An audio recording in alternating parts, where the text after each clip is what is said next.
Μια από τις σπάνιες κοινές τους τηλεοπτικές συνεντεύξεις έδωσαν το βράδυ της Τετάρτης οι αδερφές Άννα και Τέα Πρέλεβιτς. Τα δύο κορίτσια βρέθηκαν στην εκπομπή του Γρηγόρη Αρναούτογλου και μεταξύ άλλων η Τέα Πρέλεβιτς αναφέρθηκε στο γάμο εξπρές που έκανε με έναν Ινδό μέλος βασιλικής οικογένειας αλλά και τους λόγους που τους οδήγησαν στον χωρισμό τους. Σχετικά άρθρα, η Σοφία Βεργάρα με τη μητέρα, την αδερφή και την ανιψιά της όλες κούκλες, σαν αδερφές, εικόνα. Γυναίκα 24, 11, 2020, 10 και 47 και οι τρεις καλονές, η Χάιντι Κλουμ με τη μητέρα και τη 16χρονη κόρη της σαν αδερφές, εικόνες. Γυναίκα 11, 11, 2020, 15 και 9, παντρεύτηκα στο Λονδίνο, ο γάμος μου κράτησε 3-4 μήνες. Ήταν πολύ δύσκολη απόφαση, είπε αρχικά και συνέχισε, ήμουν 25 χρόνων όταν έγινε η πρόταση γάμου.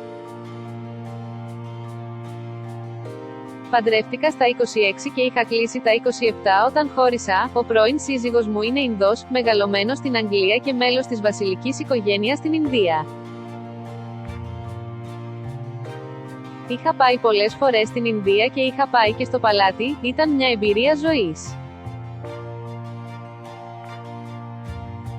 Ο πρώτος μας γάμος ήταν κλειστός και έγινε στην Αγγλία, είχαμε προγραμματίσει ένα μεγάλο γλέντι στην Ελλάδα και τον χειμώνα είχαμε προγραμματίσει τον γάμο στην Ινδία, αλλά ακυρώθηκαν όλα.